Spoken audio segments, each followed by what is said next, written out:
Hello and thank you for watching. I'm Ashley Van Dyke with Advantage Software, and on today's video, EclipseVox Installing for Dragon, I'm going to take you through the process of getting Eclipse installed and ready to use with the speech engine Dragon. Before we get started, don't forget to like this video, share it with someone you think can benefit, subscribe to our channel, and turn on notifications so that you'll be notified when we publish new content in the future. Now, let's install Eclipse. The first step to installing Eclipse is to access our website.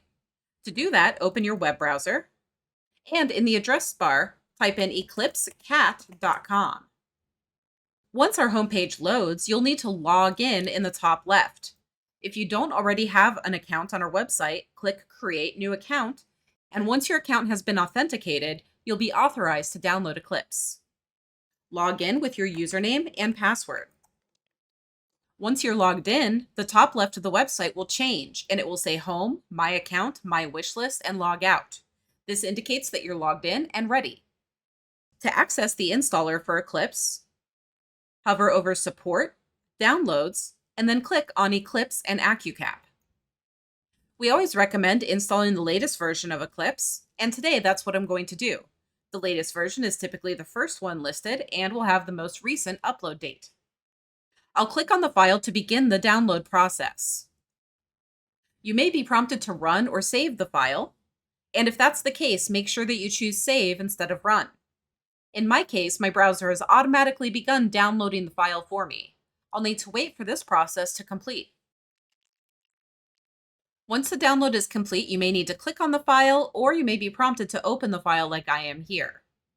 I'm going to click to open the file, and I'll wait for the installer to begin. If you're prompted by Windows User Account Control to allow this app to make changes to your device, make sure that you click Yes. Next, you'll want to choose the language that you wish for Eclipse to be installed in. Click OK, and the installer will prepare the next step. Click Next to begin the installation process. Next, you'll need to accept the terms of the license agreement in order to proceed. You can read the license agreement on this screen and use the print button to make a copy to paper or PDF if you'd prefer. Click Next to proceed. In general, we do not recommend changing the destination folder. However, if your IT staff has informed you that you need to do this, you can click the Change button and select the desired installation path. Click Next once the destination folder has been selected. Next, you'll be asked to choose what type of Eclipse you'd like to install. For this example, we're going to choose EclipseVox Dragon. However, this doesn't mean that this is the only input method that you'll be able to use. This just sets the default settings that Eclipse will use when creating a new user. If you're licensed for other input methods, or you have access to another speech engine like Speechmatics, you'll still be able to use it no matter what you select in this window. I'm going to choose EclipseVox Dragon and click Next. Now you're given the option to install old versions. This is optional and you can install any older version if you need to. In this case, I'm going to skip this step and click Next. Now you're given the option to choose the setup type. Choose Complete to install all program features. This includes the visualizers. If you're very tight on space, you may choose Custom and choose to exclude the visualizers if desired. However, for most users, we recommend a complete installation. I'm going to choose Complete and click Next.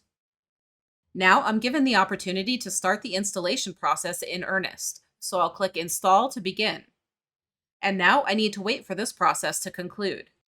During the installation process, you may be prompted that a reboot will be necessary. Click OK to acknowledge this.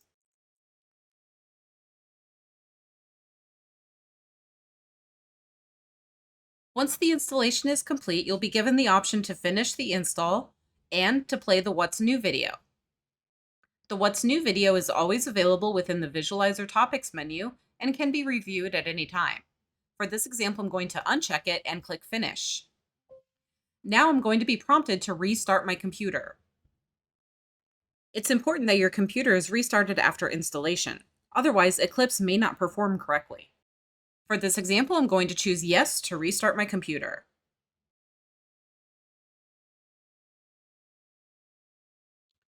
My computer has now restarted and Eclipse is ready to be used. In the next video, we'll go over installing your license and creating or selecting your first user. Don't forget that Advantage Software offers anytime support.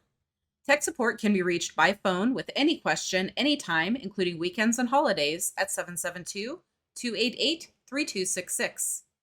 Email support is also available for less urgent matters at support@eclipsecat.com. Please don't hesitate to reach out to us if you need assistance with installation or any other matter. Click the links on screen to learn more about Advantage Software or Eclipse. Thank you so much for watching, and have a great day.